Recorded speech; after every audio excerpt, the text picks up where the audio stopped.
अस्सलाम वालेकुम वरहमतुल्लाहि वबरकातुहू। Welcome to my YouTube channel online Bajwa studio और मैं हूं असद अली बाजवा।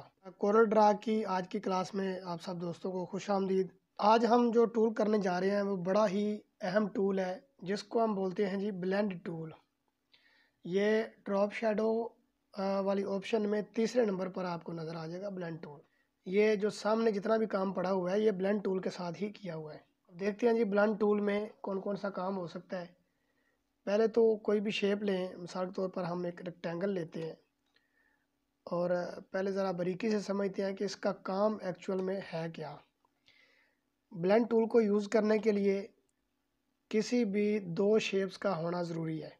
दो ऑब्जेक्ट या दो शेप्स का जो कि CDR हो उनका होना ज़रूरी है। JPG या PNG में ना हो, CDR में हो। अब इसमें क्या करना है जी, दो शेप्स को तैयार करने के बाद ब्लेंड टूल को सिलेक्ट करना है। अभी आपने किसी भी शेप को सिलेक्ट नहीं करना, ब्लेंड टूल को सिलेक्ट करना है और एक शेप से लेकर दूसरी शेप तक आपने इसको ड्रैग करना है माउस के ज़रिए से।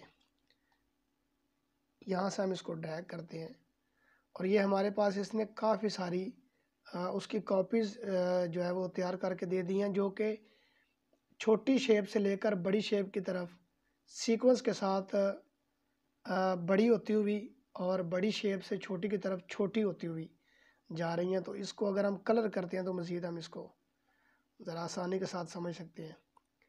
इसको सिलेक्ट करके कलर आप दे सकते हैं कोई भी, और यहाँ से भी सिलेक्ट करके कलर चेंज कर सकते हैं।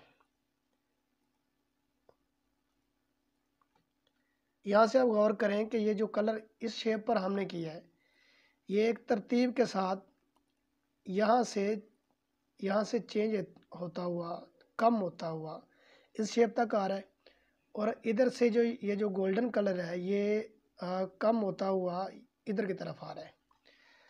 मज़ीद अगर हम इसको थोड़ा सा रोटेट करते हैं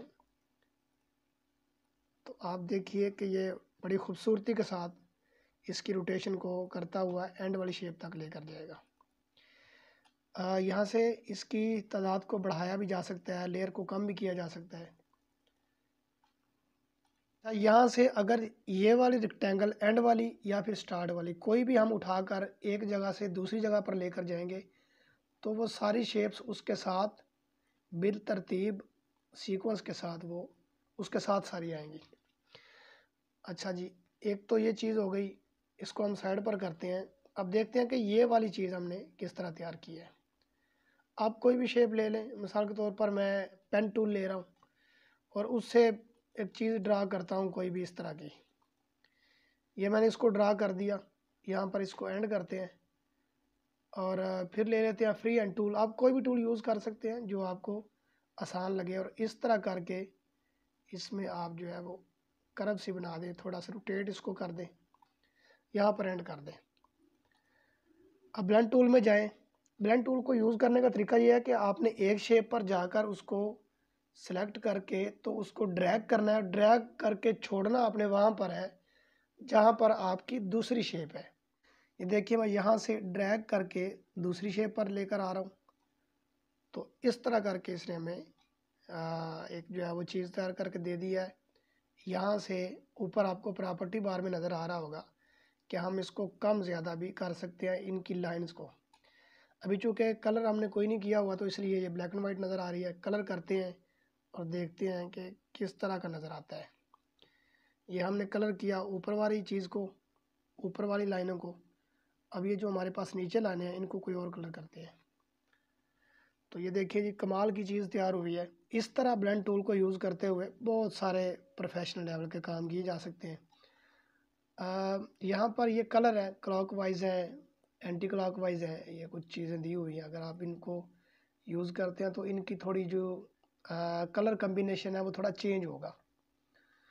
तो आगे जो है वो एक ऑब्जेक्ट एंड कलर एक्सेलरेशन, ये हम चूँकि यहाँ से डिफ़ॉल्ट भी मैनुअल भी कर रहे हैं तो यहाँ से भी कर सकते हैं और मैनुअल भी कर सकते हैं। ठीक है जी, ये एडजस्टमेंट भी साथ हो रही है और साथ में उसके कलर भी चेंज हो रहे हैं। अगर आप लॉक को यहाँ पर सिलेक्ट करेंगे तो दोनों चीज़ें एक साथ चेंज होंगी। अगर आप लॉक को अनसेलेक्ट करेंगे तो ये